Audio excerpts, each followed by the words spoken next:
मंगलम भगवान वीरो मंगलम गौतमो प्रभु मंगलम मे स्थूलिभद्राध्याय जयन धर्मोस्तु मंगलम जयन धर्मोस्तु मंगलम जयन धर्मोस्तु मंगलम।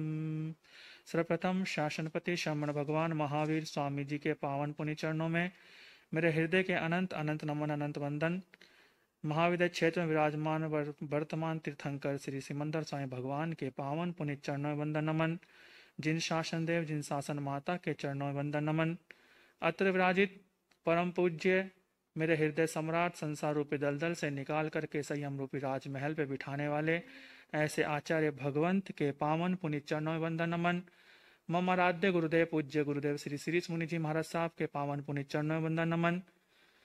धर्म प्रेम बंधुओं माताओं बहनों, जैसा आपको पता है कि जीवन के अंदर सुबह से लेकर शाम तक व्यक्ति कितना पुरुषार्थ करता है, मेहनत करता है, दिन रात लगा रहता है, अपने कार्य को लेकर के हर एक क्रिया करता है। जितना उसको लगता है वह उतना काम अपने हिम्मत के अनुसार करता रहता है। लेकिन एक जीव के भीतर क्या है? अनंत शांति है, अनंत सुख है, जो अष्ट गुण हर एक जीव के अंदर विद्यमान है। और सबको क्या प्रिय है? सुख प्रिय है, शांति प्रिय है। अशांति किसी को भी नहीं चाहिए। ऐसा सुख और शांति कहाँ है?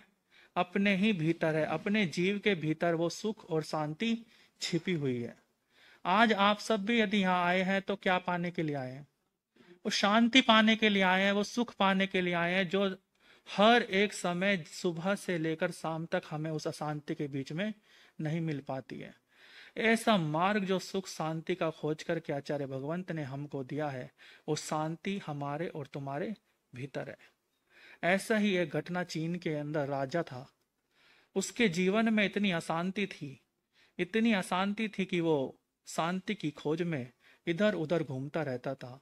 जो कोई भी आता उससे पूछता कि शांति कहाँ मिलेगी। एक बार उसके नगर में एक बौद्ध भिक्षु आया और राजा के सामने जब वह बौद्ध भिक्षु आया तो राजा ने उससे कहा कि मुझे आपसे कुछ पूछना है। उसने कहा, है राजन बोलो, क्या काम है? तुम बोला कि मुझे जीवन में क्या चाहिए? शांति चाहिए, मेरे जीवन में शांति नहीं है। तो उसने कहा कि एक काम करना कि मैं जहां रुका हुआ हूं वहां रात को 3 बजे आ जाना। अब राजा के जीवन में अशांति ही अशांति थी। उसके दिमाग में भी क्या है? नेगेटिव विचार पहले आए। कुछ भी सोचिए, देखिए, जब कुछ अच्छा करने के लिए चलते हैं सबसे पहले क्या आता है? नेगेटिव विचार ही आते हैं, पॉजिटिव विचार बाद में आते हैं। तो राजा के दिमाग में आया कि इसके हाथ में क्या है? डंडा है। बौद्ध भिक्षु क्या रखते हैं? डंडा है। बोले कहीं ये मेरे को उस डंडे से मारे ना। फिर भी उसके मन में कुछ पाने की इच्छा थी, ललक थी, चाहना थी। तो उसने कहा देखा जाएगा, 2-4 डंडे खा लूंगा, लेकिन जाके तो देखूं। तो बौद्ध भिक्षु ने कहा, राजन तुम आओगे लेकिन साथ में कुछ लेकर के आना। क्या लेकर के आना? जो तुम्हारे पास अशांति है उसे अपने हाथ में साथ में लेकर के आना। तो राजा ने कहा कि ऐसा कुछ होता है कि अशांति कभी कोई लाई जाती है? अशांति कभी लाई जाती है क्या? वो कोई चीज है क्या? तो बौद्ध भिक्षु ने कहा कि अगर तुम्हारे जीवन में अशांति है तो तुम्हें अशांति साथ में ही लानी पड़ेगी। तो रात हुई 3 बजे और राजा पहुंचा। तब बौद्ध भिक्षु ने बोला कि क्या राजन तुम अशांति साथ में लाए हो? तब उसने कहा कि मेरे पास तो अशांति हाथ में तो नहीं है, मेरे अंदर अशांति है। मुझे कहीं भी मेरा मन टिकता ही नहीं है। यदि मैं कुछ करने बैठूं काम तो भी नहीं टिकता है। तो जब बौद्ध भिक्षु ने उससे कहा कि एक काम कर राजन, तुम आंख बंद कर और अपने भीतर उस अशांति को ढूंढ। कहते हैं कि राजा आंख बंद करके भीतर भीतर उतरता जाता है, उसे अशांति तो कहीं नजर नहीं आती। पर जितना डीप वो जाता है, जितना गहरा वो जाता है, उसके जीवन में क्या आने लग जाती है? शांति आने लग जाती है, उसके भीतर सुख नजर आने लग जाता है, और भीतर से वो शांति जब प्रगटने लग जाती है तो उसके जीवन में जो अशांति थी वो क्या होने लग गई, खत्म होने लग गई। और कहते हैं कि रात से सुबह हो गई, रात से सुबह हो गई, और बहुत भिक्षु बोलता है कि अब तू आंख खोल और बता वो अशांति कहाँ है। तो वो राजा बोलता है कि अशांति तो मुझे कहीं भी नजर नहीं आई, मेरे भीतर वो शांति मिल गई। आपने ऐसा क्या चमत्कार किया जो मेरे भीतर जो छुपी हुई शांति थी वो प्रकट हो गई। तब वो भिक्षु बोलता है कि राजन, मैंने कोई चमत्कार नहीं किया, तेरे भीतर ही वो शांति थी, तेरे भीतर ही वो सुख है। हर एक जीव में वो सुख समाया हुआ है, हर एक जीव के भीतर अनंत सुख है। जो तूने अपने आंख बंद करके भीतर डुबकी लगाई, गहरी ध्यान की डुबकी लगाई, वो तेरे भीतर आनंद और सुख तुझे भीतर से मिला। ऐसा ही वो सुख और शांति का आनंद देने के लिए आचार्य भगवंत के द्वारा जो निर्मित ये ध्यान साधना वीतराग वाणी के माध्यम से हमारे और तुम्हारे सामने आती है। हर बार आचार्य भगवंत एक ही प्रेरणा देते रहते हैं कि तुम सब क्या करो, एक शिविर कर लो। एक शिविर करने से क्या मिलेगा, तुम्हारे भीतर की जो अशांति है वो क्या हो जाएगी, खत्म हो जाएगी, और भीतर बैठी शांति प्रकट हो जाएगी। ऐसी वो शांति अपने भीतर है। एक बार का दृश्य याद आता है, कई बार गुरुदेव भी फरमाते हैं कि एक बूढ़ी माता जी अंधेरे के अंदर सुई ढूंढ रही थी।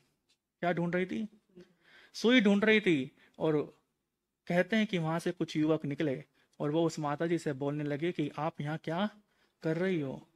तब वो बोलती है कि मेरी क्या खो गई है, सुई खो गई है, मुझे यहाँ पे अपनी सुई मिल नहीं रही है, मैं कई घंटों से यहाँ ढूंढने लग रही हूँ।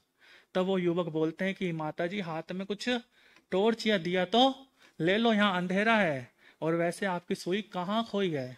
तब वो बोलती है बेटा खोई तो वो सुई मेरी कुटिया के अंदर थी, लेकिन वहां क्या करूं, उजाला ही नहीं है और मुझे वो सुई कहीं मिल ही नहीं रही है। ऐसे ही जो हम लोग जीवन भर एक ही गलती करते रहते हैं, दिन रात मेहनत करते हैं, बाहर उस शांति को खोजते हैं, बाहर उस सुख को खोजते हैं, और वो सुख हमें मिलता नहीं है। बाहर का जो टेम्परेरी सुख हमको मिलता है जिसे सुखाभास कहते हैं, और हम उस साता को सुख मान के जीते हैं। लेकिन जो परमानेंट सुख हमारे भीतर है, जो आनंद हमारे भीतर है, उसे हम कभी खोजने की कोशिश नहीं करते। और अगर हम उसमें अपने भीतर उतरते हैं, उस सुख को अपने भीतर जीते हैं, तो वो सुख मिलता है या नहीं मिलता है, आनंद मिलता है कि नहीं मिलता है, शांति मिलती है कि नहीं मिलती है। वो सुख और आनंद शांति कहाँ है, हमारे और तुम्हारे भीतर ही है, इस जीव आत्मा के अंदर ही है। जैसा कि आप सब कई बार सुन चुके हैं कि जैसा करोगे वैसा फल मिलता है। और अपने जीवन के अंदर आप सबको पता है, जितना हम गहराई से चिंतन करते हैं, मनन करते हैं और अपने भीतर उतरते हैं, उतना सुख और शांति कहाँ से आती है, अपने ही भीतर से आती है। भगवान महावीर स्वामी के साधना काल के अंदर आप सबको पता है कितना कष्ट उनके जीवन में आया, लेकिन उनके कर्म, उस जीव के कर्म ऐसे थे कि जो उन्हीं के भव में कांच पिघलवा के डाला था, और उनको क्या करना पड़ा, भगवान महावीर के भव में कानों में क्या कीले ठुकवानी पड़ी। वो कर्म कभी किसी को छोड़ता। तो एक बार भी जब परमात्मा को कर्मों ने नहीं छोड़ा, तो हम और तुम तो उनके नाखून के बराबर भी नहीं है। इसलिए ये कर्म ऐसे हैं, इन कर्मों को यदि हम करते हैं तो बहुत सोच समझ के एक एक पग को रखना पड़ता है। और जब हम अपने भीतर उतरते हैं तो वो कर्म क्या होते हैं, निर्जित होते हैं। क्या होते हैं, निर्जरा होती है उन कर्मों की, ना बंधन होता है। क्या होता है, कर्म कटते जाते हैं, कर्मों का क्षय होता जाता है। और ऐसे ही जब कर्म क्षय होते हैं तो अपने भीतर से क्या आती है, अनंत शांति आती है, अनंत सुख आता है, जो अष्ट गुण हर एक जीव का अपना अपना खजाना है। क्या है, खुद का खजाना है। जो खजाना हम बाहर ढूंढ रहे हैं वो टेम्परेरी है, कभी भी छूट सकता है। आज आंख बंद हुई वो सब कुछ छूट जाएगा। और यदि वो खजाना हमारे भीतर विद्यमान है, जो हमारे साथ सिद्धालय तक जाएगा, कहाँ तक जाएगा? सिद्धालय तक जाएगा। ऐसा वो खजाना हमारे भीतर है, वो शांति हमारे भीतर है, वो सुख हमारे भीतर है। उस सुख और शांति को खोजने के लिए हम और तुम यहाँ आए हैं। क्या आए हैं? हम और तुम यहाँ आए हैं। इसलिए उस शांति को पाना है तो भीतर आना ही पड़ेगा। उस सुख को पाना है तो भीतर आना ही पड़ेगा। कभी भी परमात्मा महावीर के समवसरण में जब कोई जीव जाता है, गौतम स्वामी और गोशालक दोनों उनके क्या थे? शिष्य थे। लेकिन परमात्मा की दृष्टि में कोई भी भेद नहीं था। उन्होंने कभी किसी के लिए भी कोई राग और द्वेष की गांठें नहीं बांधी। हर एक में क्या देखा? अपने जैसा जीव उन्होंने देखा, अपने जैसी आत्मा उन्होंने देखी। और वो जीव, उस आत्मा को उन्होंने देखा तो उसमें भी उन्होंने अपने जैसा सुख नजर आया।